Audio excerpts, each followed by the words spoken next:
నమస్తే బ్రో. ఆంధ్రలో ఎలక్షన్స్ ఉన్నాయి కదా, మరి ఏ పార్టీ గవర్నమెంట్ ఫామ్ చేస్తే బాగుంటుంది అనుకుంటున్నారు మీరు?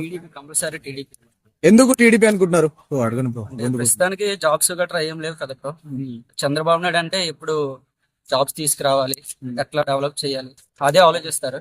ప్రస్తుతానికి అయితే ఏపీలో వైసీపీ అంతగా ఏం చేయలేదు. అంటే ఎప్పుడు ఫ్రీగా మనీ అందరికి ఫ్రీగా ఇవ్వడం కానీ యూత్ కి ఎటువంటి ఉపయోగం అయితే లేదు ప్రస్తుతం. అంటే జగన్ గారు ఇచ్చిన పథకాల్లో ఏ వేస్ట్ అనుకుంటున్నారు మరి? బెస్ట్ అంటే ఫ్రీగా మనీ పంచుతున్నాడు, కాకపోతే ఇన్కమ్ సోర్స్ ఏం లేదు. మనీ అయితే ఇస్తున్నాడు అందరికి, పథకాలు అయితే వస్తున్నాయి అంటున్నారు. అంటే ఆ పథకాలు చాలా వరకు ఉపయోగం ఉన్నాయి కూడా అని అంటున్నారు. అదే నాడు నేడు గాని పింఛన్ గాని అమ్మఒడి ఫంక్షన్స్ అన్ని ఉపయోగం ఉన్నాయి బ్రో. కాకపోతే ఇప్పుడు ఆటో డ్రైవర్స్ కి ఏదో మనీ అని కొన్ని చేయవుతాని అలాంటి కొంతమందికి రావట్లేదు. ప్లస్ దానివల్ల ఇన్కమ్ సోర్స్ లేనప్పుడు అట్లా మనీ ఇస్తుంటే ఇన్కమ్ ఎక్కడి నుంచి క్రియేట్ అవుతుంది? సరైన ఐటీ కంపెనీస్ లేవు. మరి చంద్రబాబు నాయుడు గారు ఈ జగన్ గారు ఇచ్చిన సంక్షేమ పథకాలు ప్రతిదీ నేను కంటిన్యూ చేస్తా, అవసరమైతే దానికి రెండింతలు ఇస్తా అని చెప్తున్నారు కదా. సో మరి అది అమౌంట్ ఎటు నుంచి తీసుకొస్తారు అప్పుడు చంద్రబాబు నాయుడు గారు? చాలా చెప్తున్నారు కదా, ఇన్కమ్ సృష్టిస్తాను, మొత్తం తెప్పిస్తాను, ఐటీ కంపెనీని పెడతాను, చాలా కంపెనీస్ అనేవి తీసుకొస్తాను. ప్రెజెంట్ కంపెనీస్ ఏమన్నాయి ఏపీలో? మీకు ఐడియా ఉన్నా కావాలంటే ఏమైనా చెప్పండి. మరి గతంలో చంద్రబాబు నాయుడు గారు 5 years పరిపాలించారు కదా, సో అప్పుడు ఎందుకు చేయలేదు అంటున్నారు మరి జగన్మోహన్ రెడ్డి గారు? చేశారు బ్రో. ఇప్పుడు కన్నా ఇంతకు ముందే డెవలప్మెంట్ బాగుంది ఏపీలో.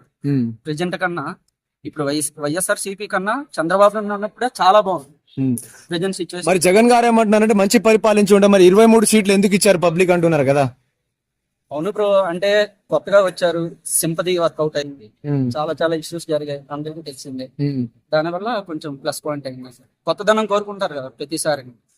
సో జగన్ గారికి లాస్ట్ టైం 150 సీట్లు వచ్చాయి కదా, సో ఈసారి ఎన్ని సీట్లు రావచ్చు అనుకుంటున్నారు 175 కి? నాకు తెలిసి ఒక 30 సో అదే విధంగా చూసుకుంటే జగన్మోహన్ రెడ్డి గారు ఏమంటున్నారు, నేను ఒక్కరిని ఒకవైపు అయ్యాను, మిగతా పార్టీస్ అని ఒకవైపు ఉన్నాయి, కావాలని టార్గెట్ చేస్తున్నారు, మీ ఇంట్లో మంచి జరుగుంటేనే నాకు ఓటేయండి అంటున్నారు కదా. సో దాని మీ అభిప్రాయం ఏంటి? డైలాగ్ నేను సినిమాలో చెప్పడానికి బాగుంటాయి. ముగ్గురు కలిసి వస్తున్నారు, నేను ఒక్కడినే అంటున్నారు.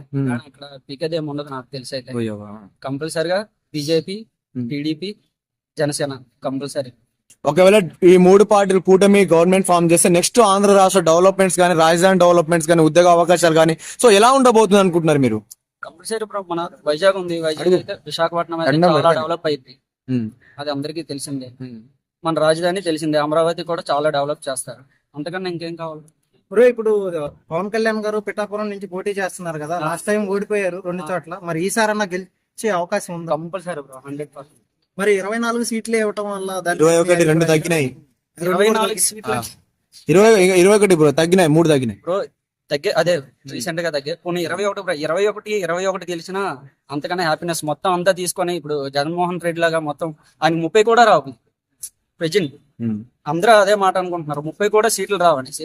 అలాంటప్పుడు పవన్ కళ్యాణ్ ఆ 21 సీట్లు గెలిచినా సరే జగన్మోహన్ రెడ్డి కన్నా చాలా గ్రేట్.